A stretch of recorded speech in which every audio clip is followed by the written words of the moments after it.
Good morning, everyone.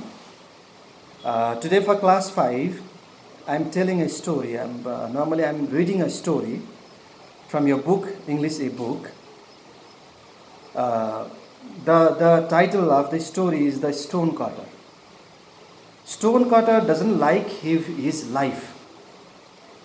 So he's bored with his life, so he wanted to be many things. Sometimes sun, sometimes rich man, sometimes cloud, sometimes hill, stone, rock, like that.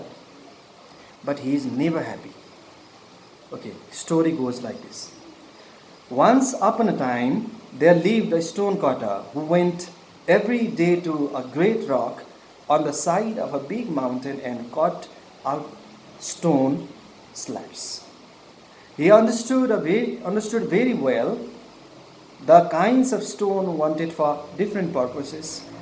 He was a careful workman and therefore he had a number of satisfied customers. Naturally, he was quite happy and contented and asked for nothing more than what he had. In the mountain, there dwelt a spirit which now and then appeared to man and helped them in many ways to become rich and prosperous. The stonecutter, however, had never seen this spirit and only shook his head unbelievingly when anyone spoke of it, but a time came when he had a change in his opinion. One day the stonecutter carried a slab of stone to the house of a rich man, where he saw all sorts of beautiful things of which he had never even dreamed. Suddenly, his daily works seemed hard to him, and he said to himself, "Oh, if only I were a rich man! I could sleep in a bed with silk curtains and golden tassels. How happy I should be!" And a voice answered him, "Your wish is heard. A rich man you shall be." At the sound of the voice, the stonecutter looked around, but he could see nobody. He thought it was all his fancy, and picked up his tools and went to home. But when he reached home, his little home, he stood still with amazement. Instead of his wooden hut, there was a stately palace with splendid furniture, and most marvelous of all was the bed. In every respect like the one he had wished for, he was beside himself with joy in his new life, and the old one was soon forgotten. It was now the beginning of summer. Each day the sun blazed more fiercely. One morning the heat was so great that the stonecutter could scarcely breathe. He decided to stay at home till the evening. He felt bored. As he had never learned to amuse himself, he was looking out of window to see what was going on the street, when a palanquin passed by, carried by servants dressed in blue and silver. In the palanquin sat a prince, and a golden umbrella was held over his head to protect him from the sun's ray. "Oh, if only I were a prince," said the stonecutter himself as the carriage vanished around the corner. "Oh, if I only were a prince, and could go in such a carriage and have a golden umbrella held over me, how happy I should be." And a prince he was. And a prince he was.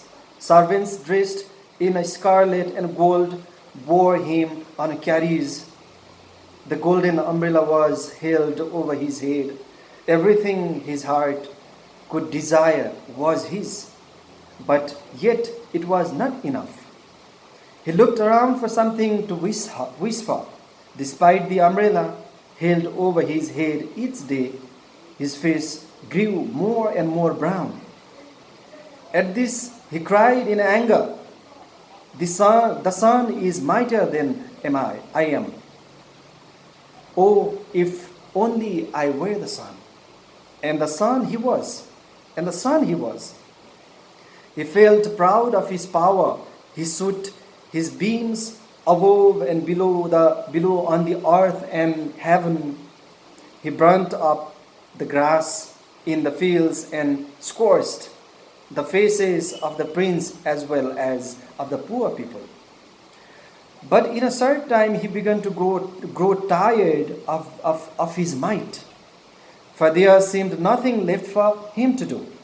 Unhappiness once more filled his soul, and when a cloud covered his face and hid the earth from him, he cried in anger, "Does the cloud hold captive my race? And is it mightier than I am? Oh, that I were a cloud and mightier than any." And the mountain spirit answered, "Your wish is heard. A cloud you shall be." And a cloud he was, and lay between the sun and the earth. He caught the sun's beam and held them, and to his joy, the earth grew greener again and flowers blossomed. That was not enough for him. And for days, the weeks, he poured forth rain till rivers overflowed their banks and the crops of rice stood in water. Towns and villages were inducted, but to rain. Only the great rock on the mountain side remained unaffected. The cloud was amazed at the sight and cried in wonder, "Is the rock mightier than I am? Oh, if I were a rock." And the mountain spirit answered, "Your wish is heard. The rock you shall be." And the rock he was, and gloried in his power. Proudly he stood, and neither the heat of the sun nor the force of the rain could trouble him. "This is better than all," he said to himself. But one day he heard a strange noise on his feet. And when he looked down to see what it could be, he saw a stonecutter driving a tools into his surface. Even while he looked on, a shiver ran through him, and a great block broke off and fell upon the ground. Then he cried angrily, "Is a mere child of the earth mightier than a rock? Oh, if I were only a man!" And the mountain spirit answered again, "Your wish is heard. A man once more you shall be." And a man he was. He toiled again at his trade of stone cutting. His bed was hard and his food scanty, but he had learned to be satisfied with it, and did not long to be something or somebody else.